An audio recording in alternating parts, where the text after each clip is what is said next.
domingos nós temos assim um culto diferente. Às vezes alguns adultos que não sabem perguntam. Então, a razão por que nós temos um culto diferente aos segundos domingos é porque nós achamos que as crianças devem ter o seu lugar na igreja, não é? Há um espaço para elas na igreja. A igreja é um lugar para toda a gente. Quando Jesus disse que a sua igreja, a sua família, era um rebanho, isto quer dizer que nós temos ovelhas, temos cabras, temos cordeiros também. Vocês é como se fossem os cordeiros, portanto, nós queremos dar atenção, mas há uma coisa que vocês têm que perceber. Quando nós fazemos estes cultos, é para toda a gente que está aqui. Só que é um formato para vocês perceberem melhor o que nós estamos a querer ensinar, está bem? Mas vocês, ao mesmo tempo, devem pensar, olha, se aquela igreja está a fazer um culto a pensar em nós, quer dizer que nós somos importantes na igreja. Isso é verdade, está bem? Alguém se lembra o que é que Abraão fazia quando ele ia de uma cidade para a outra? Alguém se recorda? Tu sabes, Davi? Diz. Construía o altar. Isso mesmo, construir um altar, é isso. Eu não sei se alguns de vocês, já lá vai um mês que nós estivemos aqui a falar sobre o Abraão. Não sei quantos de vocês se preocuparam em construir altares. Vocês pensam assim, hoje não é preciso tu pôr pedras em cima umas das outras, nem ateares um fogo lá no animal, não é? Hoje já não. Mas há altares que nós precisamos de continuar a edificar. Por exemplo, quando obedecemos ao Senhor, não é? Quando nós louvamos o Senhor, quando agradecemos pelas coisas que Ele faz por nós. Um altar é como se fosse uma marca na nossa vida. Tu já pensaste que esta semana Deus fez alguma coisa boa na tua vida? Será que tu te lembraste disso? E puseste lá uma espécie de uma marca? Olha, por exemplo, tu podes ter uma folha de papel, por exemplo, e cada vez que tu sabes que Deus fez alguma coisa por ti, vai lá e mete um risquinho na folha de papel. Pode ser? Está combinado? Queres fazer isso esta semana? Não são só vocês, toda a gente. Um risquinho de papel. Quando chegares ao final da semana, conta os risquinhos. Pode ser que estejam lá muitos, ou se calhar tu esqueceste de muitos também. Pode acontecer isso. Sabem uma coisa? Nós sabemos que o Abraão tinha 2 hábitos. Sabem o que é os hábitos? Uma forma das pessoas fazerem as coisas. Ele construía um altar. Sabem que naquela altura o Senhor Deus ainda não tinha dado os seus mandamentos, quando deu através de Moisés. Mas Abraão já antes, ele praticava os 2 mandamentos. O primeiro mandamento, ele edificava altares para mostrar o seu amor a Deus. E outra coisa que ele fazia, sabem o que era? Isso. Construía poços, que era para mostrar o seu amor ao próximo. Porquê? Porque ele não levava com ele o poço, não é? Quando saísse daquela cidade, fosse para outro, não ia levar o poço, também não o ia tapar. Então ele pensava também nos outros quando construía um poço. Não só nele, mas também nos outros. Esses são 2 mandamentos que nós devemos ter em atenção. Devemos construir altares, isto é, não com pedras, mas como eu já expliquei, para quê? Mostrar o nosso amor a Deus. E devemos também fazer alguma coisa a favor do próximo. Foi isso que o Senhor ensinou. Amar a Deus acima de todas as coisas e ao próximo como a ti mesmo. Sim? Quando eu pedi a Deus para me dar cartas douradas, ele me deu. Isso é bom. Já meteste lá o risquinho? Não meteste? Então vais meter, está bem? Pode ser? Sempre que tu encontras alguma coisa que Deus faz contigo, tu metes um risquinho na folha, pode ser? Está bem? Vamos fazer todos isso, está bem? Bom, e o que é que acontece? Lembram-se que a última vez, o Ló, que era o sobrinho de Abraão, o que é que aconteceu? Eles estavam os 2 a crescer tanto, tinham tantas coisas, já não tinham lugar para tantas coisas. Às vezes lá em casa acontece a mesma coisa, não é? Já tens tanta coisa no teu quarto que já não consegues meter lá mais nada. Deus é bom, vai-te dando muitas coisas. Abraão e Ló estavam na mesma terra e eles não podiam continuar juntos. Porquê? Porque eles tinham muitos bois, muitas vacas, muitos animais, muitos servos, então começaram a crescer muito. O Abraão era mais velho. Ele podia dizer assim, ó Ló, olha, safa-te, vai para onde tu quiseres. Mas não foi isso que ele fez. Ele deu o primeiro lugar a Ló e disse, ó Ló, escolhe a terra que tu achas que é melhor. Às vezes tu dás o primeiro lugar aos outros. Nem sempre. Não são só vocês, os adultos também fazem isso. Não é? E sabem uma coisa? O Ló disse, olha, escolhe a melhor terra. E o Ló olhou e viu uma terra que era muito boa. Só que ele não sabia uma coisa. É que às vezes nós olhamos para as coisas e elas parecem muito bonitas, mas às vezes nem sempre. E sabe o que aconteceu? O Ló escolheu uma terra muito bonita, só que ele não sabia que nessa terra havia lá um povo mau e que fazia coisas feias aos olhos de Deus. Às vezes nós achamos que estamos a escolher o melhor e nem sempre. Uma coisa importante, cuidado com as tuas companhias. Às vezes as pessoas que tu escolhes para a tua companhia, para ser amigo, às vezes até pode ser muito bom falar, fazer bom desporto, às vezes até pode ser bom aluno, isso tudo, mas isso não quer dizer que o seu coração seja bom. Às vezes pode te influenciar negativamente. Nós temos de ter cuidado com isso, não é? E os vossos pais também vos dizem, olha, cuidado com os amigos que tu escolhes. É isso mesmo. Bem, o que é que aconteceu? Ló foi para aquela terra, só que houve uma vez um rei que decidiu que queria conquistar aquela terra toda. Então o que é que acontece? Não faz mal, deixa estar. Os técnicos tratam disso, pode ser? Então, o que é que acontece? Acontece que então, aconteceu que apareceu lá um rei que quis tomar conta daquela terra toda e pegou no Ló e nos seus familiares e levou-os para outra terra. Quando o Abrão soube disso, que o Ló tinha sido raptado por outro rei, acham que ele cruzou os braços e ficou assim, olha, o Ló que se safe. Foi isso que ele fez? Não. O que é que ele fez? Ele reuniu as pessoas da sua casa que tinham capacidade de lutar e ele foi e conseguiu vencer os outros reis. Fizeram uma coligação e conseguiu vencer. Quando ele vinha da batalha, sabe o que aconteceu? Houve um rei que se cruzou com ele. Esse rei chamava-se Melquisedeque. Era um rei justo que vivia numa terra de paz. E sabe o que aconteceu?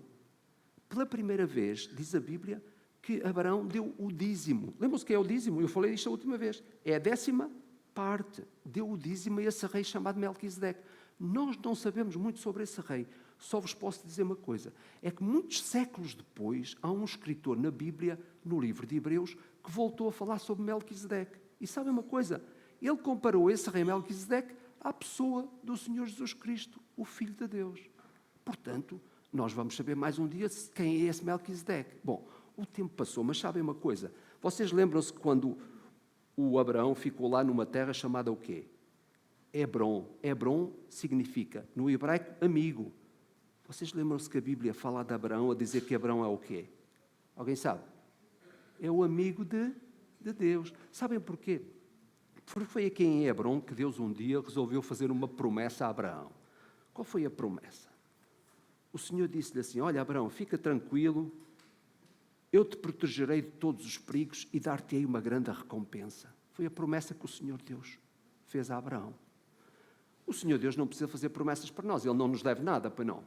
Deus deve-nos alguma coisa? Não deve, não. Mas Ele faz promessas para nós. E Ele até fez uma promessa a Abraão. Abraão, fica tranquilo, eu vou proteger-te. E mais uma coisa, eu vou dar-te uma grande recompensa. Sabem o que é uma recompensa? Alguém sabe o que é uma recompensa? Diz, Clarinha. Isso, quando tu fazes as coisas certas, vais ter uma recompensa. Só que o Abraão pensou, Senhor Deus, como é que eu vou ter uma recompensa como se eu não tenho nenhum filho? Afinal, quem vai herdar as minhas coisas todas, quem vai ficar com as minhas coisas todas é o meu servo, o Eliezer. Eu não tenho filhos. Sabem uma coisa? O Senhor Deus disse-lhe o quê? Olha para o céu. E o Abraão olhou para o céu. E o Senhor Deus disse-lhe o quê? Olha, faz assim, Abraão. Vê se consegues contar as estrelas todas que estão no céu. Eu acho que o Abraão começou a contá-las. Uma vez experimentaste contar as estrelas no céu. Vais-te perder, não é? Mesmo que tu contes algumas, vais-te perder. O que é que o Senhor Deus estava a dizer? Já contaste? Que nunca contaste. Também não te atrevas a contar, não faz mal. Hã? Pois, não tens um quintal? Pronto, está bem. Pronto, então podes experimentar um dia contar, está bem? Então o que acontece? Ele olhou e ele viu que era... Olha, Abraão, faz o seguinte, vê lá, conta as estrelas que tu consegues. O que tu conseguis contar as estrelas que estão no céu, eu vou dar-te a tua descendência. Sabe o que é descendência? São as pessoas que vêm depois de nós, os nossos filhos, os netos, por aí fora. Então, será que Abraão creu naquilo que o Senhor Deus lhe estava a dizer? É isso mesmo. O Abraão acreditou no que o Senhor estava a dizer. O Senhor estava a dizer, olha, eu vou fazer de ti uma grande nação. Vou fazer de ti um grande povo. E sabem, diz aquela hora que o Abraão acreditou. Acreditar, sabem, não é só dizer, sim, eu acho que sim. Não, acreditar é mesmo mais do que isso, é confiar. E diz que Abraão confiou. E sabem uma coisa? Ele estava a dizer, Senhor Deus, porque o Senhor Deus estava a dizer, olha, eu vou-te dar também uma terra. E o Abraão disse, uma terra, Senhor? Como é que me vais dar uma terra? Então o Senhor Deus disse a Abraão, olha Abraão, faz o seguinte, constrói um altar. Ele precisava de construir um altar? Não, porque ele já tinha um altar, não tinha. Só que vocês estão a ver a diferença entre este altar e aquele. Qual é a diferença? Pois é, o Senhor Deus diz-lhe assim, olha, coloca lá uma vaca, separa um cordeiro e separa uma cabra e também um pombinho, não é? E faz o seguinte, separa isso e coloca-os sobre o altar. Só que o Senhor Deus não lhe disse para ele fazer uma coisa que normalmente se faz, é porque depois pagava-se fogo. O Senhor Deus não lhe disse para ele pôr o fogo. Ele disse para deixar estar como estava. Sabe o que é que aconteceu? Nesta altura em que ele estava a pôr lá as coisas, o Abraão teve um sonho, uma visão. O Senhor Deus falou com ele. E nessa visão dizia assim, olha, Abraão, tu vais ter uma grande nação, um povo muito grande que nem podes calcular. Sabes uma coisa, Abraão? É verdade que esse povo vai ser escravo numa outra terra durante 400 anos. Mas fica tranquilo, Abraão, porque esse povo vai voltar à tua terra e não sai mais de lá. O Senhor Deus tinha feito uma promessa, não foi? Que lhe dava o quê? Faria dele uma nação, dava-lhe uma terra e também um povo. Olha, e sabe o que é que aconteceu? Depois que ele teve aquela visão, o Senhor Deus disse naquela visão uma outra coisa. Tu vais ter um filho. Vais ter um filho. Sabem, às vezes nós dizemos que a Sara é que se riu quando, com aquela idade, ia ter um filho. Mas o Abraão riu-se primeiro, sabiam disso? É. Ele riu-se. Pensou assim, como é que eu, com esta idade, a minha esposa com a idade que tem, como é que vamos ter um filho? Na verdade, às vezes nós acreditamos numas coisas e não acreditamos noutras. Mas é bom acreditar em tudo aquilo que Deus nos diz. Bom, Abraão estava lá a pensar naquela visão. Sabe o que é que diz a palavra de Deus? Que de repente um fogo desceu do céu e consumiu tudo o que estava sobre o altar. Era para Abraão compreender que Deus tinha poder para fazer aquilo até que parecia impossível. E nessa hora, eu acho que depois o Abraão chegou a casa e contou a Sara era a sua esposa, contou-lhe o sonho que ele tinha tido. Eu acho que a Sara pensou, como é que isso é possível se nós não temos filhos? Então, a Sara começou a pensar num plano que ela queria ajudar Deus. Nós podemos ajudar Deus? Acham que sim? Ou é Deus que nos ajuda a nós? Às vezes é bom a gente não tentar ajudar Deus. Sabem porquê? Normalmente vamos fazer asneira. E a Sara fez asneira. O que é que ela pensou? Olha, eu vou ajudar Deus a desenvolver esse plano. Então falou com a sua serva. A serva chamava-se Agar, que era uma criada. Era a criada de Sara. E então pensou assim, olha, eu não posso ter filhos, mas eu vou dar Agar a Abraão. Vou dar Agar a Abraão. Agora, eu não me importo, ela vai ter relações sexuais com ela e vai dar filhos certamente. Abraão concordou. Vocês lembram-se que Abraão já tinha feito algumas asneiras antes? Ele foi para o Egito, por exemplo, o Senhor não lhe tinha dito. Ele mentiu lá no Egito, não foi? Meias verdades, lembram-se? Nem tudo o que Abraão fez foi certo. Nem tudo na nossa vida está certo, mas o Senhor Deus quer sempre ajudar-nos para nós podermos corrigir os nossos erros. Bem, o que é que aconteceu? Nós sabemos que a certa altura, quando Agar ficou grávida, e sabem uma coisa, naquela altura fazia-se coisas que Deus hoje já não quer que se façam. Naquela altura Deus ainda permitiu que Agar se tornasse mulher de Abraão. Mas hoje já não acontece. Deus só quer que uma mulher tenha um homem e um homem tenha uma mulher. Bem, eles fizeram a asneira. Deus foi muito compassivo. Sabem o que quer dizer? Foi muito paciente com Abraão. Tinha um plano na vida dele. Mas ele fez a asneira. E quando nós fazemos a asneira, devemos fazer o quê?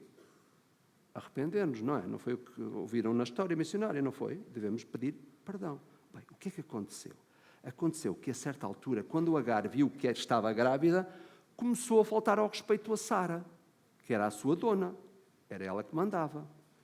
E então, um dia, a Sara chegou ao pé de Abraão e começou a culpar Abraão por causa daquilo. E o Abraão disse-lhe assim, não, eu não tenho culpa. Agar é a tua serva, faz dela o que tu quiseres. E sabe o que aconteceu de seguida? A Sara começou a maltratar Agar, até que Agar, a certa altura, não tinha hipótese de viver lá mais e fugiu. Fugiu para onde? Uma mulher sozinha. No caminho apareceu-lhe o anjo do Senhor. O anjo do Senhor aparecia naquela altura às pessoas. Não é?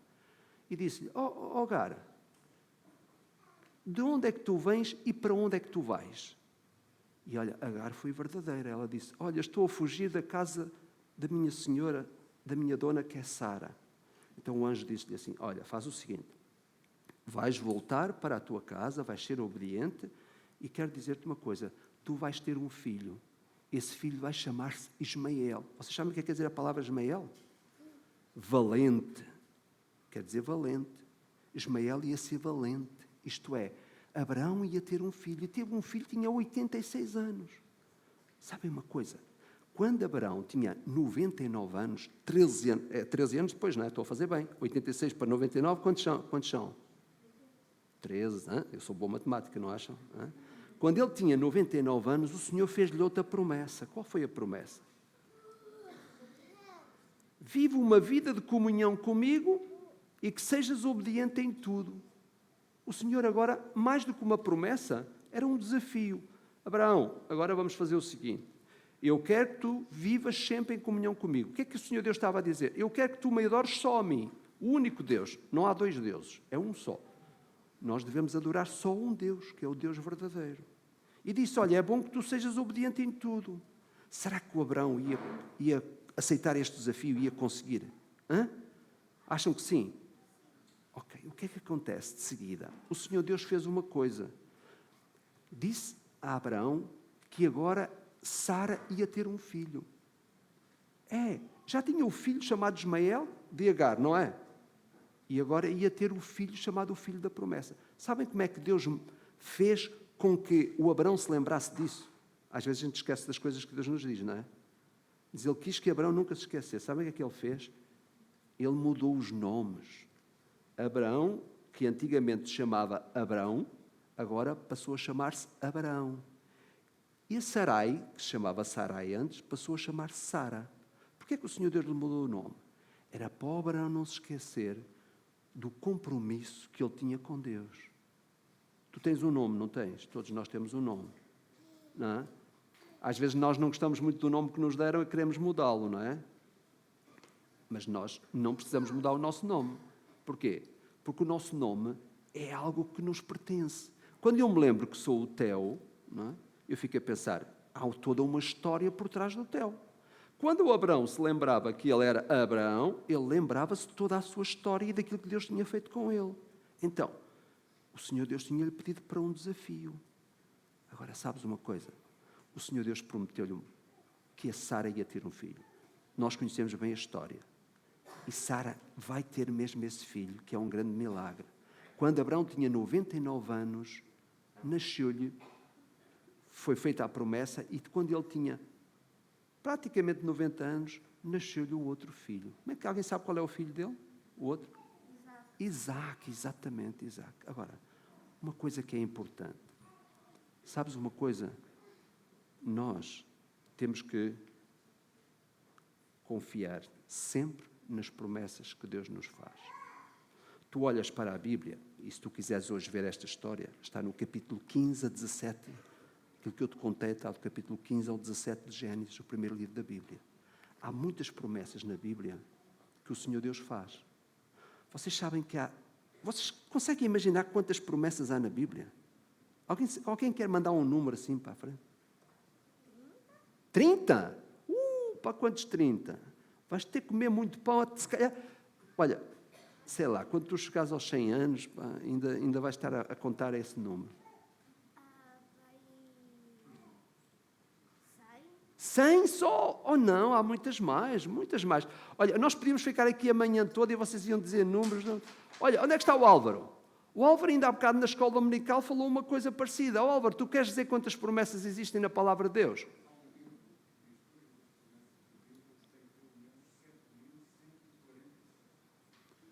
7.146. Tu já imaginaste, tu começares a contar as promessas todas que estão na palavra de Deus? Olha, há uma coisa importante. A palavra de Deus tem muitas promessas. Mas sabes, dessas 7.000 e tal, nem todas são para nós. Há promessas para o povo de Deus. Nós temos que ser capazes de quê? De perceber quais são as promessas que são para nós. Mas uma coisa é certa. Tu deves confiar sempre nas promessas que Deus faz para nós. Nós que estamos aqui esta manhã, sejam pequenos ou grandes, nós precisamos de confiar nas promessas do Senhor sempre. E há algumas promessas que Ele nos faz. Por exemplo, há uma em João 1,12 que ele diz. Alguém sabe o que é que ele diz em João 1,12? Mas a todos quantos o receberam, dê-lhes o poder de serem feitos filhos de Deus. Esta é a promessa. Deus está a dizer que pode tornar-nos filhos de Deus. E agora vejam a outra parte da promessa. Qual é a condição? Aos que creem no seu nome. Todos aqueles que creem em Jesus, esses podem tornar-se filhos de Deus. É uma promessa. O que é que nós temos que fazer? Nós temos que confiar nessa promessa. Mas há muitas outras.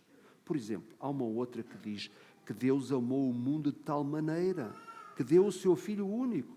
E depois diz lá o quê? Para que todo aquele que nele crê não morra, mas tenha a vida eterna. Precisamos de crer. Esta manhã nós temos que dizer uma coisa. A Bíblia diz que sem fé ninguém pode agradar a Deus. Isto é, Deus não pode responder à promessa que Ele faz se não for com fé. Nós precisamos ter fé, confiança em Deus, para que Ele faça com que as suas promessas se cumpram na nossa vida. Nós vamos terminar agora. E eu gostava de desafiar-vos, a todos nós que estamos aqui. Talvez tu dizes assim, eu confio nas promessas de Deus. Nós dizemos que confiamos, mas às vezes esquecemos que essas promessas também têm uma condição. Nós precisamos de crer, precisamos de ter fé. Às vezes há pessoas que acham que Deus se torna o criado deles. Há pessoas que às vezes pensam que Deus tem que responder às suas promessas. Só que às vezes nós achamos que as promessas são para nós e não são. Há muita gente enganada acerca das promessas de Deus. Nem todas as promessas das 7.000 e tal que estão na Bíblia são para todos nós. Algumas são, outras não. Mas nós temos de ser capazes de descobrir quais são as que são. E as que são para nós, nós devemos confiar. Vamos orar, vamos pedir ao Senhor Deus que nos ajude a confiar nessas promessas. E isso não é só agora, é durante a nossa vida. Deus colocou um desafio a Abraão. Abraão, vive perto de mim, em obediência a mim, e eu, o que é que vou fazer? Se fores obediente, eu vou cumprir as promessas que eu te faço. Vamos orar. Senhor Deus, é só o Teu Espírito que pode ajudar-nos a compreender de verdade aquilo que estamos a pensar esta manhã aqui. Seja a pequenos, seja a grandes, nós precisamos do Teu Espírito para nos mostrar que sem confiança e sem fé em Ti, Tu não vais responder às promessas que Tu disseste. Tu disseste que nós precisávamos de crer em Ti, de confiar em Ti, de ser obedientes a Ti, para que essas coisas boas que Tu queres fazer na nossa vida aconteçam. Nós Te pedimos, Senhor, que nos ajudes a sermos capazes de perceber quando nós erramos, os pecados que nós fazemos, e sermos capazes de pedir perdão ao Senhor, para que Ele continue sempre a fazer com que aquilo que Ele quer de bom para as nossas vidas aconteça. Ajuda-nos a confiar em Ti, Senhor. Não a confiarmos nas coisas que nos dizem, não a confiarmos naquilo que os livros da escola dizem, sobretudo aquilo que é contrário a Ti. Não aquilo que as pessoas que estão à nossa volta nos dizem, mas a confiar naquilo que a Tua palavra nos diz, porque ela é a verdade acerca de nós mesmos e a verdade acerca de Ti. Ajuda, Senhor, cada um de nós, e que em tudo nós possamos ser fiéis, obedientes e possamos sempre, sempre acreditar que Tu és o único Deus que fala a verdade, és o único Deus que nos ensina o caminho verdadeiro. Nós oramos isto pedindo que Tu possas falar aos nossos corações esta manhã, em nome de Jesus. Amém.